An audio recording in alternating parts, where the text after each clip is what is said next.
আসসালামু আলাইকুম রহমতুল্লাহি অবরাকাত। সম্মানিত দর্শকবৃন্দ, শ্রোতামণ্ডলী, আজকে আমি আবুল কালাম আজাদের মৃত্যু নিয়ে কিছু কথা বলতে চাই। আমরা গত কিছুদিন আগে দেখেছি যে রাজধানীর ফার্মগেটে এই মেট্রো রেলের পথ ধরে আবুল কালাম আজাদ হেঁটে যাচ্ছিলেন।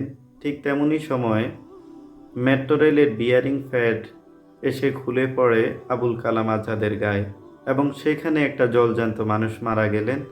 এতটুকুতেই তার জীবনের গল্প শেষ।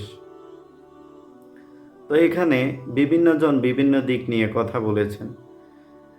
মেট্রো রেলের নির্মাণাধীন ত্রুটি এবং রক্ষণাবেক্ষণজনিত অদক্ষতা সহ বিভিন্ন বিষয়ে কথা বলেছে।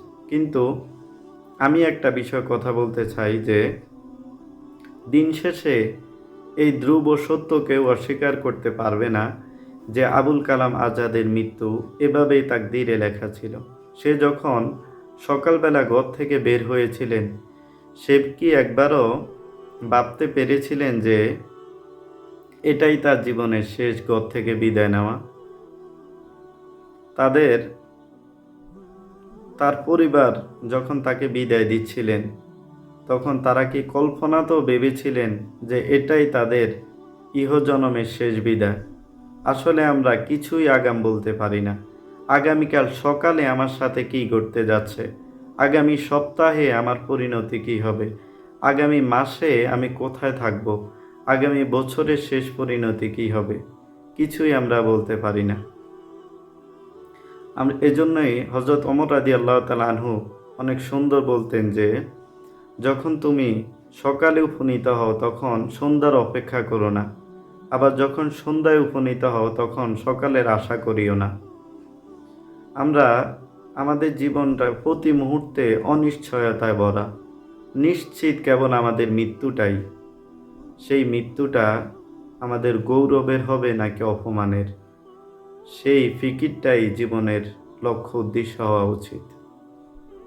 আল্লাহ রাব্বুল আলামিন কোরআনে কারিমের মধ্যে বলছেন,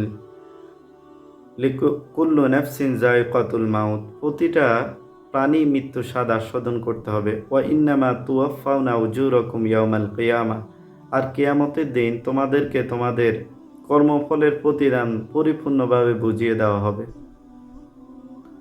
ওয়া ইন্নামা তুওয়াফাউনা উজুরাকুম ইয়াউমাল কিয়ামা ফামান যুহজিহা আনিন নারি ওয়া উদখিলাল জান্নাতা ফাকাদ ফাজ, সেদিন যাকে জাহান্নাম থেকে দূরে সরানো হবে এবং জান্নাতে প্রবেশ করানো হবে, সেই প্রকৃত সফলকাম। অথচ আমাদের কাছে সফলতার ডেফিনেশন হচ্ছে যার দুনিয়াতে গাড়ি বাড়ি ব্যাংক ব্যালেন্স ইত্যাদি আছে, তাকে আমরা প্রকৃত সফলকাম মনে করি। অথচ একজন মুমিনের আসল সফলতা হচ্ছে যখন সে জাহান্নাম থেকে মুক্তি পেয়ে জান্নাতে প্রবেশ করবে। এটাই হচ্ছে তার চূড়ান্ত গন্তব্য এবং এটাই হচ্ছে তার একমাত্র সফলতা। এজন্য আমরা সকলেই মৃত্যুর জন্য সর্বদা প্রস্তুত থাকব। এই আবুল কালাম আজাদের মৃত্যু থেকে আমরা শিক্ষা গ্রহণ করি এবং সকলেই একটা সুন্দর মৃত্যু উপহার পাওয়ার জন্য আমরা সকলেই প্রস্তুত থাকব। আল্লাহ তাআলা আমাদেরকে তৌফিক দান করুক।